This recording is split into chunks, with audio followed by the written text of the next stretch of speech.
Welcome back to the Lanterne Rouge Cycling Podcast presented by Zwift for a Saturday, a Super Saturday double-header of Tirreno-Adriatico and Paris-Nice. We had the big mountaintop finish in Paris-Nice, which tactically there isn't too much to talk about. We're going to do Tirreno-Adriatico first, where it was a Muro Classics. It was like the Castelfidardo stage minus the bad weather in Italy. We're going to start with that one first. To remind you of the GC standings going into that stage, we have the top 10 separated by 31 seconds, and the top 17 separated by a minute. Roglic 4 seconds ahead of Kamner after winning the stage yesterday. Almeida on 12, McNulty on 17 for UAE, then Kelderman on 19, Gegenhardt on 19, Vlasov Hindley 21-22, then Ciccone and Mas a bit further back. So many teams with many cards to play on a stage that had innumerable climbs, 196 Ks from Osimo Stazione to Osimo. We had a Pave sort of climb that was actually quite steep in parts. They did 3 reps of that, I think, and then an uphill finish. Really, really hard stage, Benji.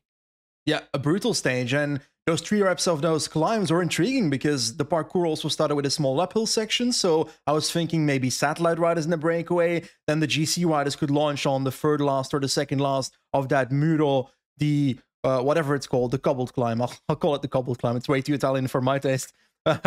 Because I can't pronounce it.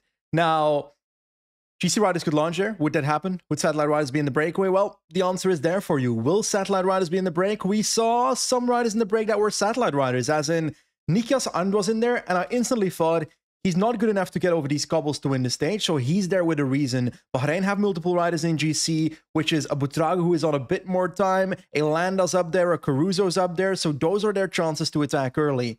So that's an option. Simmons is up there. Will he be a satellite rider or go for the stage? We don't know yet. Ciccone could actually attack, but will they? Because they don't have multiple leaders. So that I didn't see coming into play that much. Casper Pedersen, potentially for Alaphilippe. You never know. Vermeers, potentially for Van der Poel. You never know. But outside of that, just breakaway riders like Teunissen, Zimmerman, Demarchi, Rousseau, Nylans, Bice. Not the Bice brothers. Only one this time. So one fell off the wagon, apparently.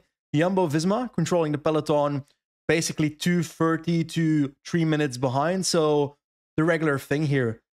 We've spoken about this a few times before. What do you think when it comes to controlling the peloton? If a break like that is ahead, is it useful for Jumbo Visma to keep it at 2 minutes 30, 3 minutes if everybody's on 25 minutes, but with satellite riders?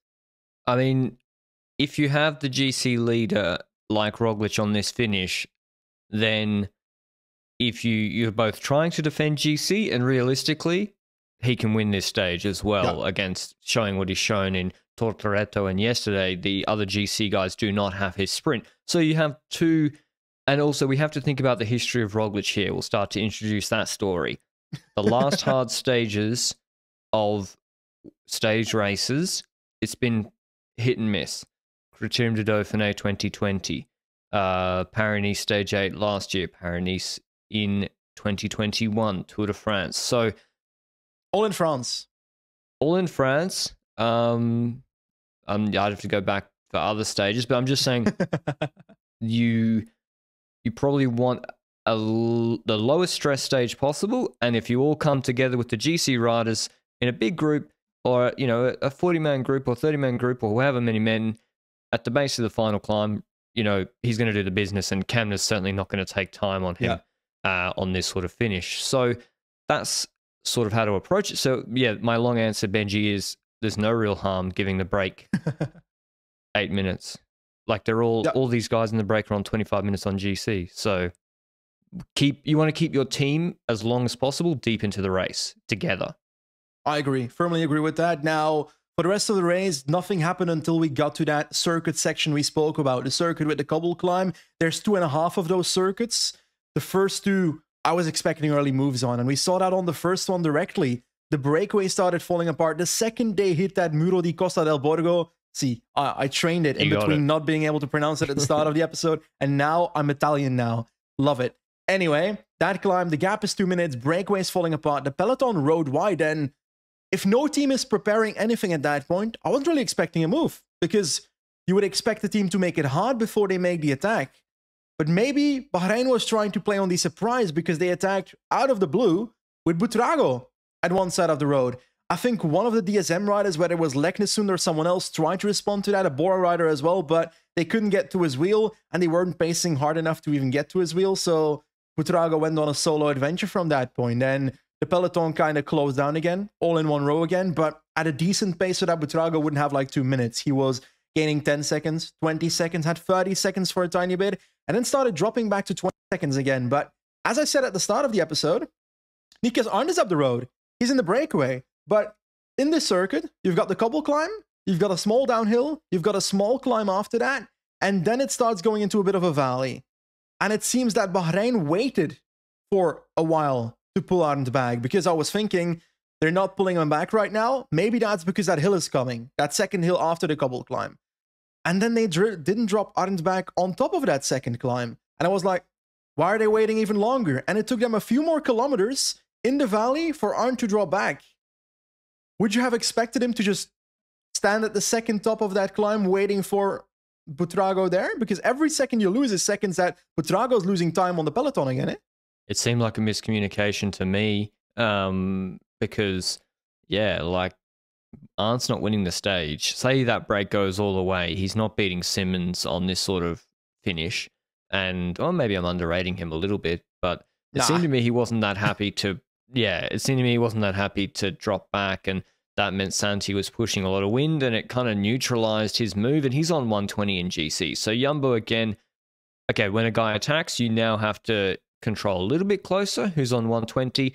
But before we get into where it really kicked off, you've seen yesterday with the stage cancelled in Paris-Nice, in the Ineos Grenadiers and Jumbo Visma hopping on Zwift to get that extra training in to turn the legs over. There's no better trainer to do it on than the Zwift Hub for $4.99.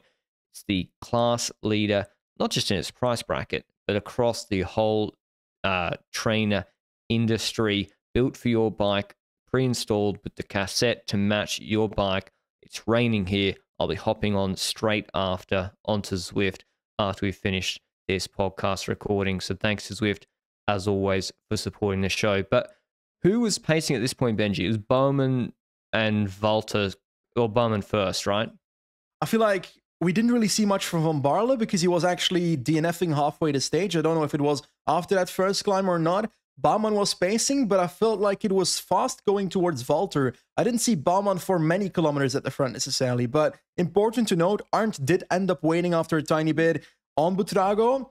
Whether we're nitpicking that or not, I think he waited a bit too long to drop. I don't necessarily see that as Arndt's fault, but as a team management fault, as in from the team car, they should have set a place directly where he should have stopped and not a few kilometers later, because they did lose time with Buitrago there. Wasn't completely neutralized because Arndt ended up waiting, and they started gaining time on the peloton again, and they did that going into the second last of that circuit, and then Buitrago reaching the breakaway, so they were 20 seconds, Buitrago was 20 seconds ahead of the peloton, Arndt drops back, and they gain it back to 50 seconds because they're in the breakaway now. They gap 50 seconds on the peloton, but then something weird happens, and I have no clue what happened, but we suddenly look back, and Buitrago's dropped. I don't know if it's mechanical, I don't know, but Arndt probably had the insert "here we go again" meme from GTA San Andreas because he had to drop back to Buitrago and he was unhappy. He was waving at Buitrago. He was visibly unhappy this time. So that kind of feeds into the narrative that we've created that maybe he wasn't too keen to drop back the first time because he was visibly displeased.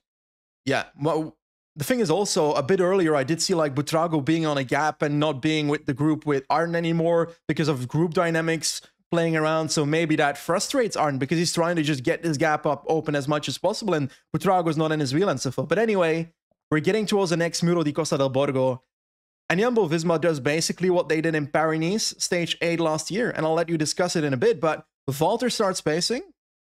Does this work? Benoit starts pacing halfway to climb, roughly. No, not yet halfway to climb, a bit earlier. And then Wout van Aert takes over. I'll let you talk about it from there.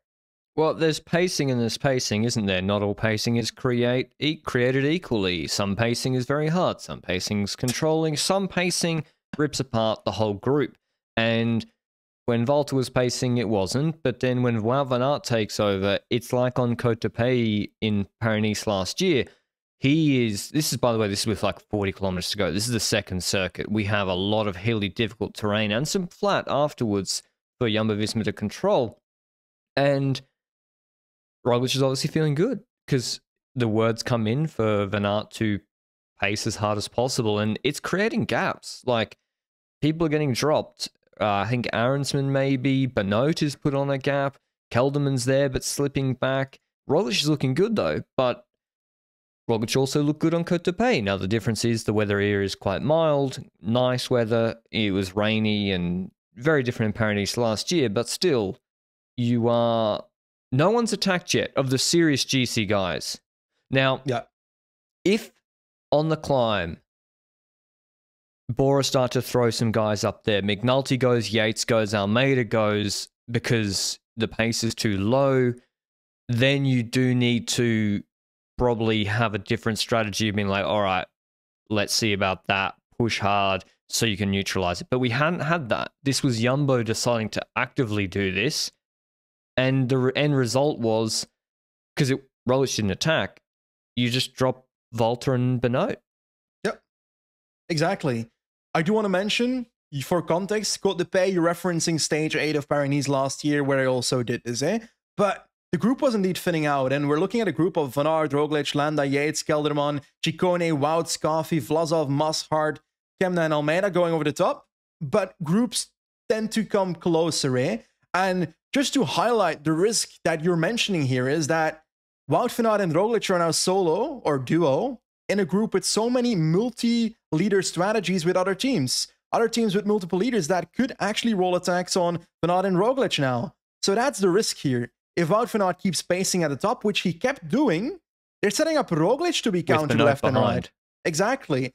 And that's a dangerous thing. Now, then some weird situations started happening. Like, first of all, Anton Marché rider goes over the front, and Wout attacks with him, while as Benoit is catching back.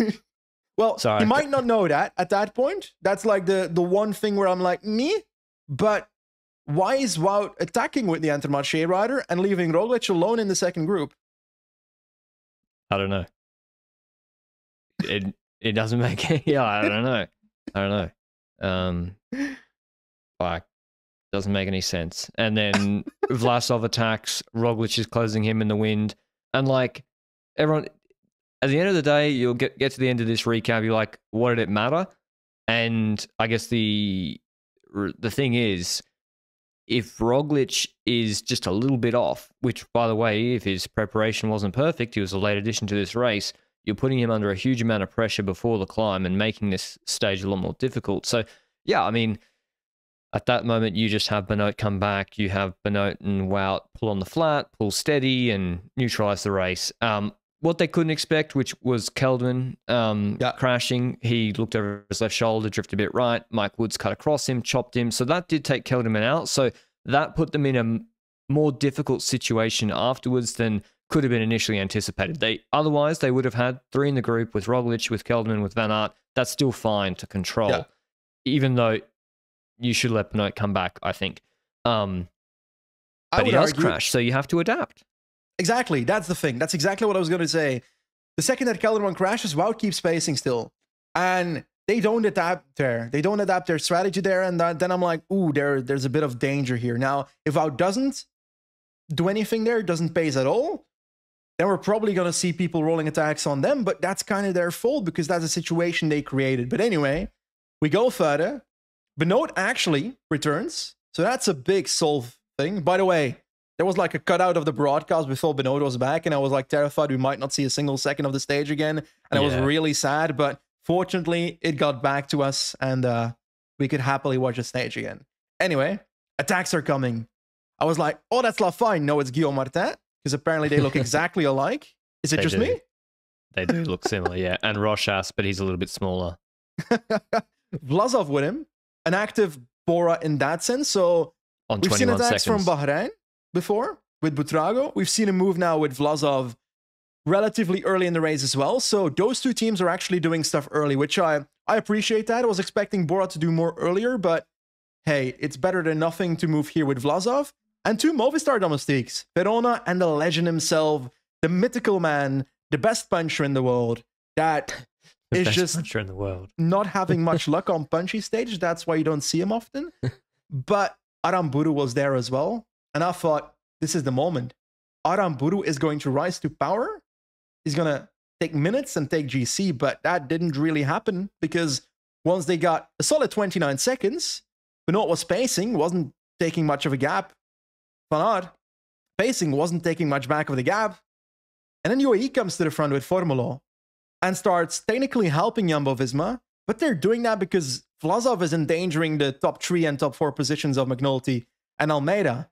What do you think about a move like that? UAE missed up badly here. And Ineos, I mean, Gegenhardt's their only GC leader, and Pidcock and Aaronsman and Sheffield, they've already dropped before. That's different. Gegenhardt, but A, he's quite good for the finish, Gegenhardt, and B, he is their sole leader. So I'm not going to critique Ineos for not countering with anybody. Maybe they could have, maybe they couldn't have. UAE, though, Yates, McNulty, Almeida, you got to be in the move. Because you should already, without Bora doing it, you should be initiating here and trying to, okay, Wout's been sitting in. Let's see what he does. Let's try and put Jumbo under pressure, force them to make mistakes, force Roglic to close again. Let's create more of a chaotic situation, especially on the flat here. And they bailed Jumbo out completely. Like, we've been, critiquing how Jumbo approached this stage a little bit, but to be honest, it's nothing compared to what UAE did in the final here. And you could say, devil's advocate for Jumbo, well, they knew, and we do know, Pional, every stage race at the end, you think it's going to be chaotic. You think teams are going to struggle to defend, and then when attacks come, 99% of the time, 4th, 5th, 6th, 16th on GC will blink and they'll start pacing. Exactly. Now, the thing with this is, when Formulo started pacing, the mistake was earlier, I think, was not being in the move like you mentioned. When Formulo started pacing, I would argue that I don't necessarily mind them pacing as much as it is bad for the quality of the race. It sucks for us as viewers that they start spacing, but at that point, they're put into a position where they want to defend their podium. They're running for the podium at that point. Van Aert. At that point already, or waiting for the climb? Attack Van Aert on the flat with McNulty and Almeida. Or a rolling hill. I do agree. Because rolling attacks is the way to go with those three. But the problem is, we all know it, eh? The GC team of UAE is sent to this race with a free-for-all squad where Almeida, where McNulty, and where Yates are basically riding for themselves. I will, however, say that Yates did work a bit for Almeida at some point. No, that's what's got weird. I'm talking about the flat section and where there's countering. What was weird is, so this situation continues. Formalino, extremely strong. He's always brilliant on these circuit Italian stages, and he was really good. He kept a gap between 18 and 27 seconds. Ineos blink. They then start pacing, I think, for Gegenhardt GC. I don't think for Pidcock. Sheffield was pacing. But this is where what Benji mentioned. UAE go from none of those three riders, co-leaders, were countering, and then none of them start attacking. They all start, well, Yates and Almeida at least, pacing on a little uphill before the Pave section, bringing back the Vlasov group with people in the wheels. They weren't really attacking. They were pacing. I didn't know why they did that, frankly. Yeah, I think so as well. I firmly agree with that. They should have rolled attacks. Like, when it comes to the pacing, Formulo bails out Jumbo-Visma, and Ineos stays behind a bit with their 4 riders. And we're starting to get closer to that next climb, eh?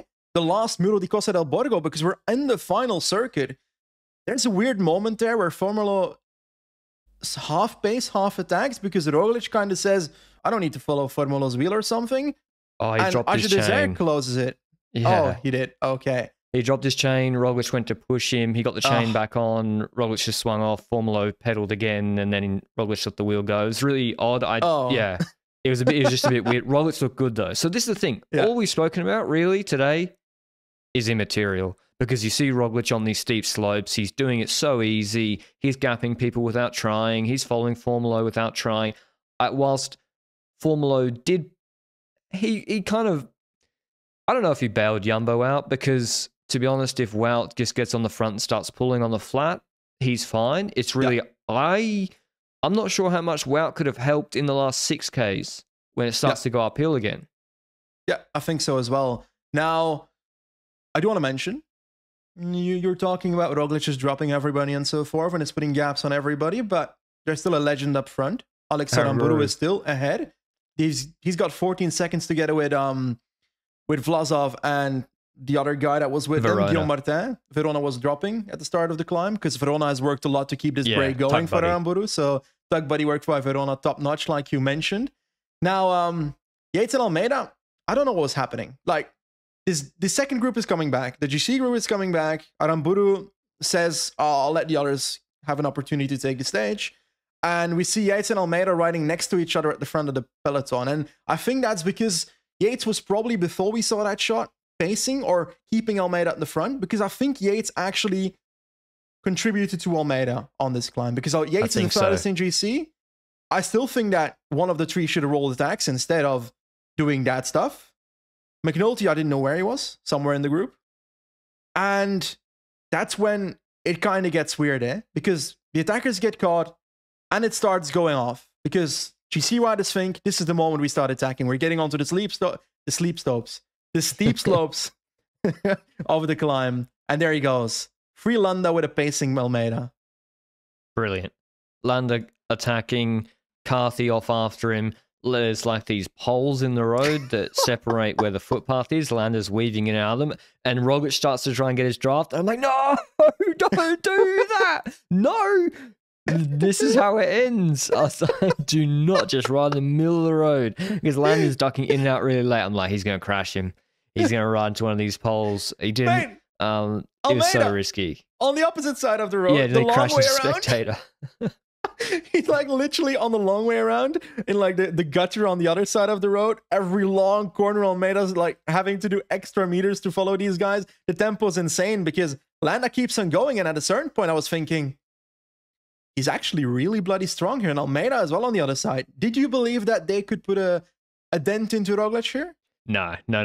Once they got to the actual steep section, and at that point, seeing, because you can tell with Roglic a little bit, like, when he was pushing Formolo with the chain off and he was just like literally nose breathing, I was like, okay, really, it doesn't matter what the tactics are today. When you got diamonds, and it doesn't matter. And as long as he gets to the base with the other GC guys with 5Ks to go, this is a wrap. So no, I did think though, second, third, fourth, fifth is really up for grabs here in GC. And that's where Landa looks good. He's pacing. That's fine. He attacks. He then stops on the descent, and Almeida takes over on the descent. But he's got Yates and McNulty off the back. He's got Roglic, Huge, Enrique Mas in his group, other GC contenders, and he's pacing. And maybe Gegenhardt, he catches back up too. He was caught a little bit by surprise, I think, by Roglic's move. There's a descent, and then they're going to go into the final kicker. Almeida takes all the responsibility for pacing, Benji. Well, is it pacing or is it Almeida attacking in Almeida's way? I know, yeah. I mean, exactly. He's not pacing. He is going hard. He is pushing really hard, but draft still matters. Of course. Like, and he's got two teammates on GC behind. Like Yates is not far behind. He's in group 2 behind with like O'Connor, Woutz in another group behind. He dropped earlier. Alaphilippe not there. Pidcock not there. So, yeah, I mean, could Almeida have won this stage? I actually think he could have. When you see how he finished, the way he approached the final K or K and a half, I don't know, he put himself under a lot of pressure. Is Almeida the climbing version of Tim de Klerk? That he can't go over a certain amount of wattage. But he could, a quick step, he could sprint. Yeah, that's true. That's true. And he finished really strongly. I don't know. Maybe, I think him winning this stage is difficult because it's a very technical finish. There's flat bits, there's ups and downs, there's corners. Roglic bursts with about 900 meters to go. He just wants to be first through a few of the corners. He does exactly the same thing that he did on Tirreno-Adriatico. He bursts, he stops, and he waits for was it Enrique Mas who took the bait? Yeah. Yeah, I'm not sure he took completely the bait. I feel like he went in front of Roglic. Yeah. And then nearly went to the right, and then it was like next to the barriers, and it was a bit, but I don't think it was anything sketchy. Enric's allowed. Henry's allowed to do anything. Like if he buries everybody, better. We want to see him win. Anyway, at that point, let's be honest about it. There was only one winner on the road. Yeah. Mars does his best, but Roglic does the same thing. Pulls off. They lead him out. Gegenhardt in third wheel, and Roglic does the business, winning the sprint. Gegenhardt finished well, but he was the concertina domino effect of Mas moving to the right, pushed Roglic to the right, which pushed Gegenhardt to the right, who was overlapped. He had to brake, and he lost about 5 bike lengths. That ruined his chance at the stage, but Gegenhardt on these punchy finishes has been really good all year so far and throughout a lot of his career, and Roglic does the business once again. So it doesn't sound, when you read the results, you think it looks like a pretty straightforward stage, but I thought it was quite exciting. We did have some Mike Woods erasure. We forgot Mike Woods attacked, and then Roglic closed him down. So I forgot he was in this race until that moment. I thought it was Neylands attacking or someone. But he retired. No, that's too much. That's too much. Anyway, he attacked and kind of spiced it up a little bit. Ciccone was also there. Anyway, results: Roglic wins ahead of Gegenhardt, Almeida, Mas, Landa, all on the same time. Ciccone on 3 seconds. Hugh, unfortunately, Hugh Carthy, he bites the bait a little bit. He pulled back Woods with the others in his wheel. He finishes a good result for him, still 7th on 9 seconds with Woods. Pidcock actually 9th. He beats Van Aert, and they're in the group with Yates, Kamner, and Pino on 20 seconds. Could Pidcock have been an early move together with the Vlasov group for Ineos for a stage? I think he was dropped, like in trouble before then. I don't know. Didn't see. Yeah, I don't know. The coverage was literally cutting out at that point on a circuit in sunny conditions. Yeah, that's true. When it comes to this, though, the conclusions when it comes to tactics are Jumbo-Visma gets the best out of this, despite having a tactic that made it harder for them to actually get the situation. They put themselves in a position where if other teams really cooperated and burned some riders, it could have been very, very difficult for Roglic to control. Yeah. Now, that's also with Kelderman crashing, but still, I would have, you probably do Benoit Valter on that second circuit climb, and then you can wind it up a little bit running into the finish. But that's not how it worked out. And Roglic wins 3 stages in a row. Yeah, so they won't be complaining. No. But they didn't learn from Paris. They might learn from this, I don't know. But a third time around, this could bite them in the ass. So that's why it's important to still note this, despite them getting the best out of the stage regardless. When it comes to UAE, I don't think this will ever be solved in 1 week races. I think they're just free-for-alling. This is the Hunger Games, and Almeida kept pacing because he knew that McNulty and Yates were behind. Up to second. That's my theory. Almeida's moved up to second on GC. So he's gonna be happy with it, I guess. But I think there was more in it when it comes to. I'm not sure there was more in it when it comes to the actual result that they have, but they could have tried more. Come on. Yeah, I think where you see McNulty finishing on 50 seconds and Yates on 20 seconds, that's the thing. Yates finishing on 20 seconds, okay, he's going to finish where on GC? Not even in the top 10, but he's ridden close enough that he's conserved energy, obviously, to finish where he's finished on 20 seconds. Yeah. It's really not done too much. But yeah, GC going into the stage tomorrow is Roglic leading by 18 seconds, very comfortable before the sprint stage. Gegenhardt in third, he's moved up 3 positions. Kamner drops 2 positions down to 4th. He actually was the strongest Bora rider, was he not today? Kamner, Hindley, and Vlasov. Credit to Bora. Credit to Bora. They tried with Vlasov, but Hindley dropped today. 2 with Butrago, technically. Somehow. Sort of. I would have enjoyed seeing Bora go earlier as well with someone, but maybe that's a bit of overkill. They didn't have Wilco, like last year. Ciccone in 5th on 37 seconds, Mas in 6th on 41, and then other people throughout the top 10. Tomorrow's stage is the San Benedetto del Tronto stage. It is hilly at the start, which should let a decent break form. Actually, really quite difficult, but people really haven't taken it upon themselves to make use of the parkour here in Tirreno in some of these break possible stages. 155k should be a sprint. This is Bauhaus, right? Have to pick Bauhaus. Have to. This is the Gale stage. Eh? Last year, Bauhaus won in this finish. The year before, there was a time trial here. Were there other sprint stages in the same position? It looks like it's always been a time trial before that in the other years. Yeah, they did. So... They did Lido de Cambiore as the sprint stage on stage 1 in previous years when Ewan beat Wout in 21, I think. So we have to go with Bauhaus. It's the law. Well, Messi technical sprint at the end of a 1 week. Okay, I'll do it. Fuck it. Phil Bauhaus. if he's still here, I think. I hope. I have actually no clue. We'll see. If otherwise, he'll come back just for that stage. I'm rescinding my pick. I think Van Aert wins. Really? I think Van Aert wins. Oh, get the fuck out of here. He's going to go He's going to go for it, but Jasper Philipsen wins. Fuck it. I'm also rescinding my pick. Sorry, Bauhaus. You're jumping in ditch. Sorry, Phil. It was fun while it lasted. Poor guy. Anyway, that was Tirreno-Adriatico. Lots of interesting tactics to talk about. Listen, maybe the riders we said should have been doing this, should have been doing that. They couldn't at that moment. Possible, but I don't know. Sometimes, well, no. It is a rule that teams, generally speaking, will not throw away a third, a fourth, a fifth for a small percentage chance of something better by taking a high-risk strategy. That's generally how it works. Teams are a little bit more conservative. Yeah, I think sometimes because listen, it's a long season. If you are there's enough results and races to even it out. Whereas if you do things that make you 10% more likely to do this, well, if you do it 10 times or 20 times or 30 times, eventually it is going to work out for you. So anyway. For example, would you say that the Granon stage was taking a proper risk as Jumbo-Visma going so early in the stage? Oh, yeah. On Galibia, I thought Pogacar was going to drop everybody. I was shitting myself. I didn't say it at the time in the pod.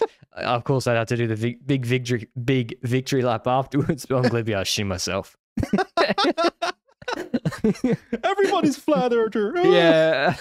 When I was sprinting in the flatter section and Pog was closing everything down, I was like, fuck. Burning rollers, GC and Pog. Thanks, Micah, for pacing Granon, I guess. Cheers.